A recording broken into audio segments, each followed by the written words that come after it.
Olá, estou aqui de volta e hoje eu vim falar um pouquinho sobre ansiedade infantil, ansiedade na infância. Eu tenho falado às vezes de ansiedade e me referindo à vida adulta, normal.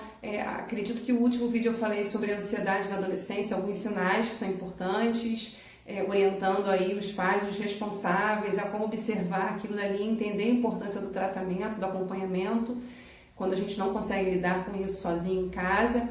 E hoje eu vim falar sobre a ansiedade na infância, porque eu percebo que a busca no consultório tem aumentado. Aliás, acho que sempre foi bastante grande, e algumas pessoas às vezes também querem tirar alguma dúvida nesse sentido, não sabe se é ansiedade, o que está acontecendo com aquela criança, se é depressão, se é uma birra, se é apenas desobediência, alguma coisa nesse sentido. E eu falei, bom, hoje eu vou falar um pouquinho então sobre a ansiedade na infância, tá? É muito típico procurarem o consultório quando observam, por exemplo, que a criança tem roído absurdamente a unha. Não é roer um pouquinho a unha porque está incomodando, é realmente roer a unha até machucar, ou crianças que tiram pelinha, a pele das mãos, a pele dos pés. Eu já peguei crianças que tiravam os cílios, crianças que fazem xixi na cama, crianças que retêm as fezes ou que faz, enfim, cocô ali aos poucos, né?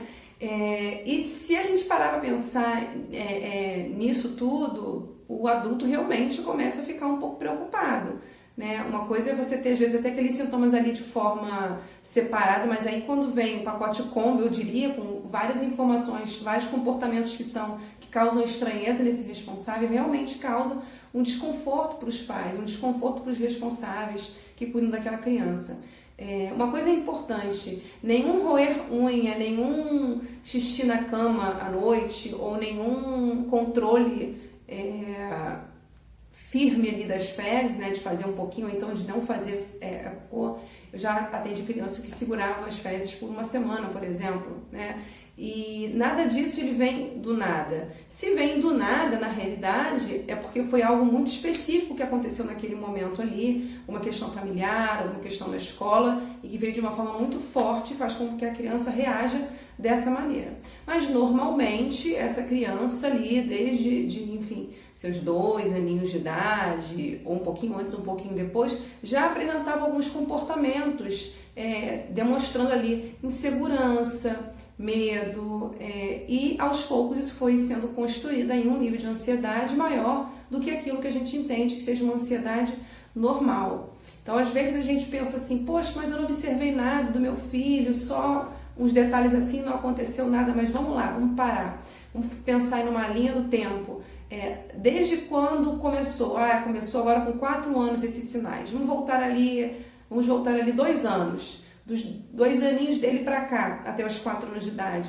O que mudou no contexto familiar? O que mudou na rotina dele? Se a gente começar a repensar e a refletir acerca de um tempo atrás para cá, a gente vai fazendo o caminhozinho ali, né? E tenta descobrir sim o que pode ter causado esse aumento de ansiedade, essa insegurança e esse medo, e faz com que a criança esteja reagindo dessa maneira, tá?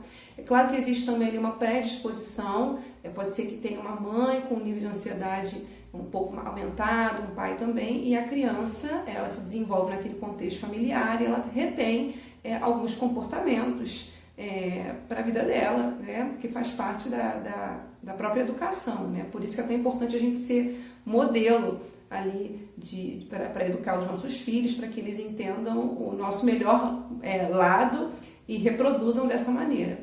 Enfim, então é importante voltar ali um tempo e entender o que mudou e o que faz com que aquela criança se sinta daquela maneira. Uma separação, uma troca de babá. Às vezes a criança se adapta muito a uma babá ou a uma creche, e aí essa mudança, a criança percebe muito assim, a diferença, sente muito, e às vezes isso não é percebido pela própria criança.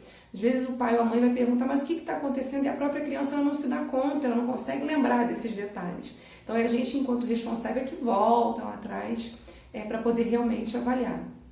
Tanto que quando a gente leva a criança, quando vocês levam a criança ao psicólogo, é o responsável que vai participar ali da primeira, segunda, se for necessário, terceira sessão, porque é ele que vai trazer esse olhar da criança e obviamente depois a criança vai também ser atendida para trazer as informações de forma mais lúdica a respeito dela mesma, tá? Então, além de ser importante você voltar lá atrás e tentar entender um pouco o que pode ter acontecido para trazer esse medo, essa insegurança, esse aumento de ansiedade, é importante também ouvir outros olhares. Eu mesmo às vezes encaminho, aliás, na maioria das vezes eu encaminho um pedido para a escola, para os pais levarem para a escola para perguntar como é que aquela criança tem se comportado, como é que tem sido o desenvolvimento dela na escola.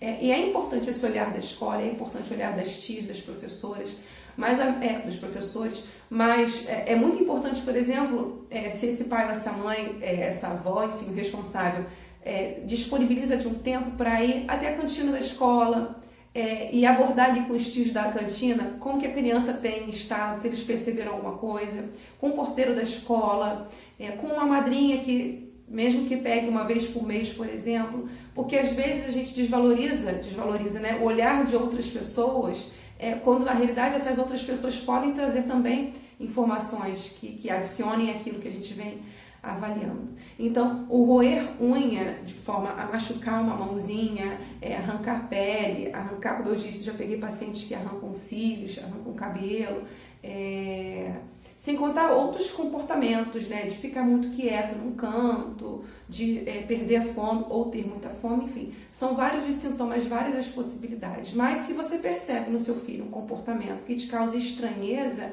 começa a pensar, começa a refletir, começa a investigar situações de algum tempo anterior a esse que começou realmente a ficar mais forte com esses sintomas.